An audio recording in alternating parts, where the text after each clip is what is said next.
Chapter 4. Gerald looked confused. It was a look that often crossed his coarse features.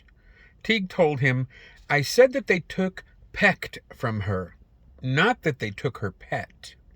The third man, who was larger still than both of the other two large men, looked at the interaction with a slight smile on his plain, serious face. Gerald spoke once again. "Well, what kind of pet did the cook lady keep? Was it a dog, a cat, a rabbit?" Teague slowly shook his head as the bruiser continued with his not quite tirade. Maybe it was a speech. It was at least said with conviction. Gerald had more to say. "My little sis kept a rabbit when I was a boy. Everyone loved that thing, but it didn't much care for me.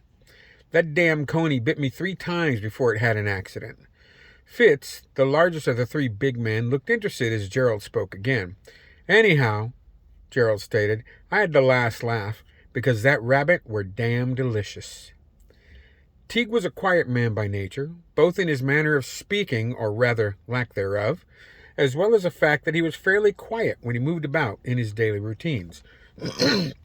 Teague spoke less than anyone he knew. This was in direct opposition to Gerald, who was prone to speak more than nearly anyone that Teague had ever known. Gerald was one of the men who worked for the Penrose enterprise. The rough bruiser had worked for Mr. Penrose longer than Teague or even Fitz, but was still less than either of the other 2 large men. Gerald was mainly a collector of weekly tribute for Mr. Penrose, and in that capacity he tended to be more rough than was needed. The first time that Teague had met Gerald had been several years prior, when Gerald had been collecting the Weekly from Flowery's, which was a thriving floral shop that Teague's mam had run for years. Teague had been back from the Great War only briefly, and was unaware that his mam paid a weekly tribute to Mr. Penrose. Even then, things might have gone quite differently if Gerald had not been a bit insolent when asking Teague for the weekly due. Now, normally, Teague would have put up with a portion of untoward behavior and paid out the requested sum to the brute, but Gerald made the mistake of offering a few rude comments directed to Teague's dear ma'am. Well, that was not something that Teague would allow to stand. Teague had taken Gerald out back behind the shop and thrown him such a beating that the bruiser was left lying senseless for hours out back. Now, Gerald was of height with Teague, who was no small man, but the Enterprise brute weighed probably 2 stone more. That was of little matter. Teague had not lost a fight since he was 8 years old, and his time in the fields and trenches during the Great War had only built on skills and inclinations that made him a terrible foe. The truly strange thing about that first encounter was that it had led him to meeting his future employer, Mr. Penrose, the very next day. Penrose had come to Flowery's along with 2 of his other troubleshooters. Fitz had been there, along with another of Penrose's large men by the name of Burton. The intention of his employer on that first meeting had been to teach Teague a lesson, but instead had ended their first encounter by offering Teague a job after the veteran had taken Fitz and the other man behind the shop and thrashed them both senseless. "For the last time, Gerald," Teague exclaimed, "Rowena did not have a pet taken from her. She didn't have a dog, nor cat, or rabbit, or even a giraffe. There were no pet at all at the Cornish." Fitz noticed a look on Gerald's face at the mention of a giraffe. "A giraffe, you say?" said Gerald. "Now that's plain silly, Teague. Why would someone have a giraffe in a restaurant?" Teague slowly shook his head in frustration as Gerald continued. "A giraffe ain't nearly a proper pet, if I say so myself," and Gerald did say so himself, and he continued with, "though I have seen me a giraffe the one time I went to the circus what was in town last fall." Fitz could see that Teague was getting annoyed, and still Gerald spoke. "Funny-looking creatures, them giraffes, and I don't reckon they would make a good pet anyhow." Fitz finally spoke up, a bit loudly. He said, "Shut your pie-hole, Gerald." Teague looked relieved when Gerald did finally shut his pie-hole at Fitz's insistence.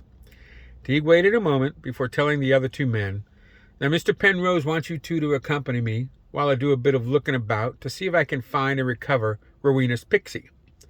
Fitz looked surprised at Teague's mention of the origin of Rowena's special ingredient, which was not at all surprising, considering that Teague was speaking of something out of a fairy tale like it was an everyday thing.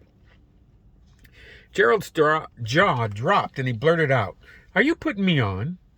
Fitz, with his hair the color of pitch and a calm, serious face, mimicked Gerald's question. "Are you putting us on, Teague?"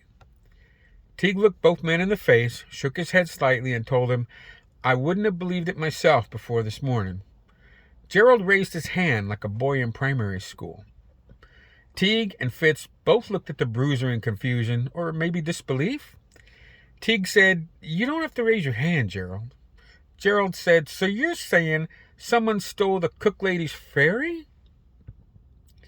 "I think it was more of a proper kidnapping of sorts," Teague said, "and don't call Peck a fairy. He's a pixie, and they don't get along with fairies." Not that Teague was an expert or even novice in the way of the mythical realm.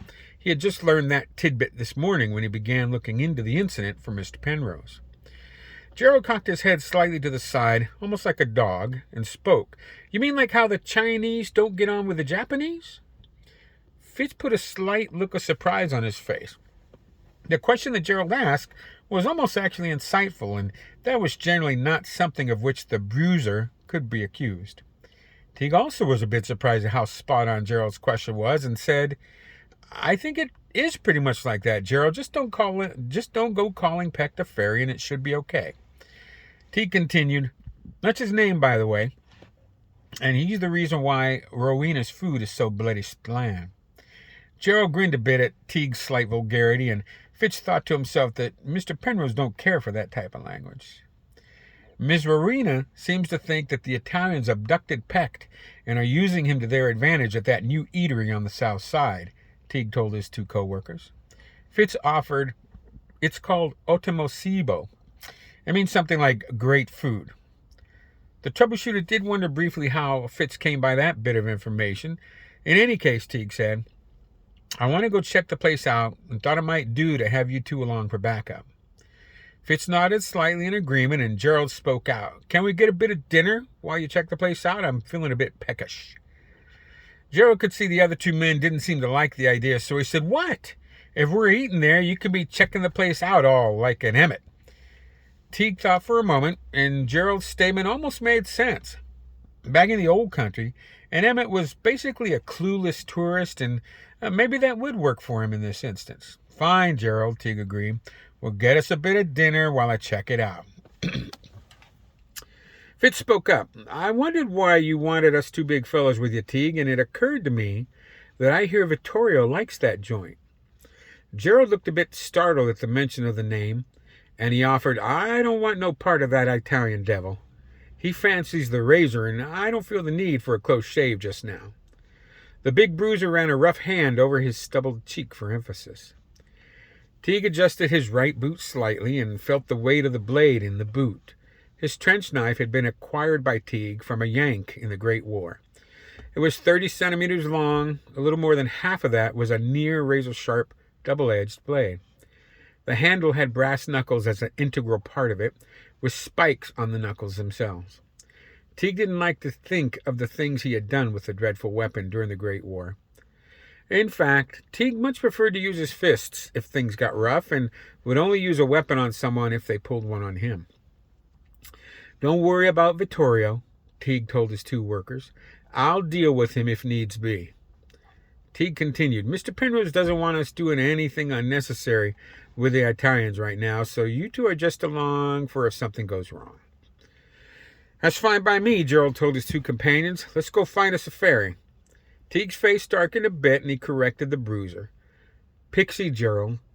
His name is Peck, and he is a pixie." Gerald looked at Fitz, then at Teague, and said, "Whatever you say, Teague. Let's go find us a pixie and get us a bite to eat while we're at it."